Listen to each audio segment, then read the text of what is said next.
नमस्कार।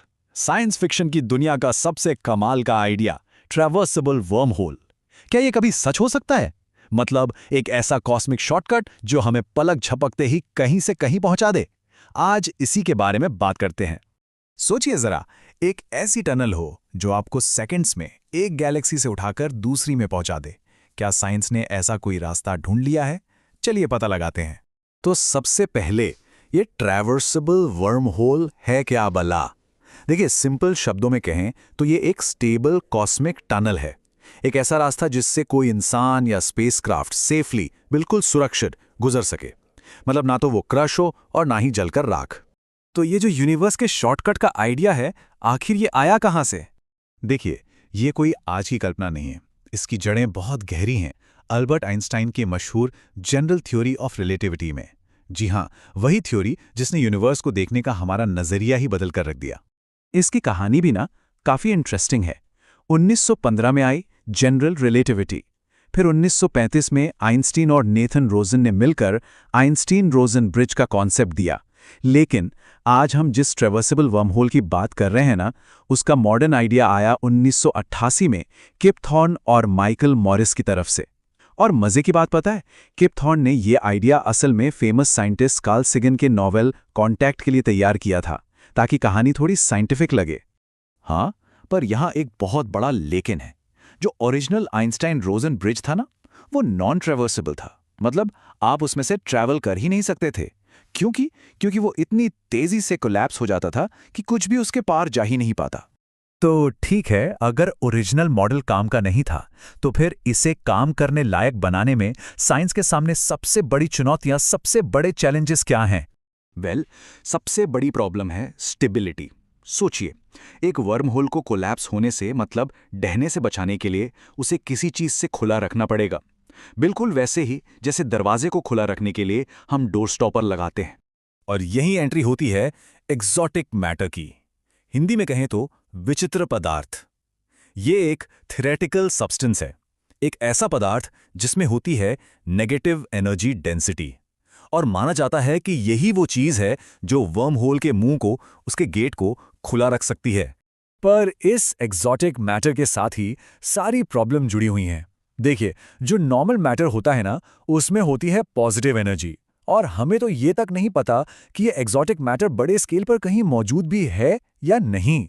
हाँ, एक छोटी सी उम्मीद दिखती है क्वांटम लेवल पर, कासिलियर इफेक्ट में। पर एक पूरे वर्म होल को स्टेबल रखने के लिए इतना सारा एक्सोटिक मैटर इकट्ठा करना आज के हिसाब से तो प्रैक्टिकली इम्पॉसिबल लगता है। और चलिए, 1 मिनट के लिए मान लेते हैं कि हमें एक्सोटिक मैटर मिल भी गया, तब भी कहानी खत्म नहीं होती। स्टेबिलिटी की एक और बहुत बड़ी प्रॉब्लम दरवाजे पर खड़ी है। बात सिर्फ एक्सोटिक मैटर की नहीं है। ज्यादातर मॉडल्स भयानक रूप से अनस्टेबल हैं। मतलब जरा सी भी डिस्टर्बेंस हुई और वर्म होल तुरंत कोलैप्स। ये नहीं, उसके अंदर खतरनाक रेडिएशन जमा हो सकता है। और जो एक्सट्रीम टाइडल फोर्सेस होंगी, वो तो किसी भी स्पेसक्राफ्ट या इंसान को खींचकर नूडल्स बना देंगी। अक्सर लोग ना वर्म होल और ब्लैक होल में कंफ्यूज हो जाते हैं तो दोनों ही स्पेस टाइम के अजीब खेल, पर इनमें जमीन आसमान का फर्क है। आइए समझते हैं कि ये एक दूसरे से कितने अलग हैं। ये फर्क एकदम साफ है। देखिए, एंट्री दोनों में पॉसिबल है, आप अंदर जा सकते हैं, पर एग्जिट, ब्लैक होल से कोई एग्जिट नहीं। जबकि वर्म होल में एक एग्जिट भी होता है। स्टेबिलिटी की बात करें तो ब्लैक होल स्टेबल होते हैं, पर वर्म होल की स्टेबिलिटी पर तो बड़ा क्वेश्चन मार्क है। और हाँ, हमने सैजिटेरियस ए स्टार जैसे ब्लैक होल असल में देखे हैं, ऑब्जर्व किए हैं, पर वर्म होल आज तक एक भी नहीं मिला। तो सबसे बड़ा सवाल, ट्रैवल पॉसिबल है ब्लैक होल से? नो वे। पर वर्म होल से थियरी में तो हाँ पॉसिबल है। और अब आते हैं उस सवाल पर जो साइंस फिक्शन लवर्स का फेवरेट है। क्या वर्म होल एक टाइम मशीन बन सकता है?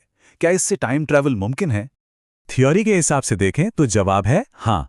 अगर हम वर्म होल के एक सिरे को लाइट की स्पीड के करीब ले जाएं या उसे किसी बहुत भारी ग्रेविटी वाली जगह पर रख दें, तो दोनों सिरों पर टाइम अलग अलग स्पीड से चलेगा। इसी को कहते हैं टाइम डायलेशन, और यही टाइम ट्रैवल का दरवाजा खोल सकता है। लेकिन इससे पहले कि हम अपनी टाइम मशीन का सपना देखें, कुछ बहुत बड़ी दीवारें हैं सामने। एक तो ये ग्रैंडफादर पैराडॉक्स जैसी अजीबोगरीब सिचुएशन बना देगा।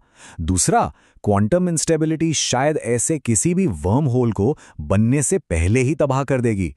और सबसे जरूरी बात, इसका रियल वर्ल्ड में जीरो प्रूफ है, जीरो। तो इतनी सारी थ्योरी और इतने सारे चैलेंजेस के बाद आज के साइंटिस्ट्स आखिर इस बारे में क्या कहते हैं? क्या ये सच में हो सकता है या सिर्फ कागज पर एक खूबसूरत मैथमेटिकल इक्वेशन है? आज की सिचुएशन को हम कुछ ऐसे समझ सकते हैं। पहली बात, मैथमेटिक्स। हाँ, मैथमेटिक्स इसके होने की इजाजत देता है। दूसरा, नेचर। क्या ये कुदरत में सच में कहीं है? हमें नहीं पता। तीसरा, टेक्नोलॉजी।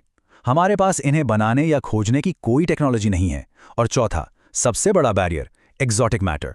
वो आज भी सबसे बड़ी रुकावट है। ज्यादातर साइंटिस्ट इसी एक लाइन पर आके रुक जाते हैं।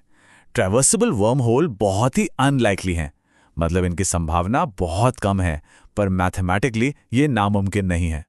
ये लाइन ना थ्योरी की दुनिया और असलियत की दुनिया के बीच का फर्क बहुत खूबसूरती से बताती है।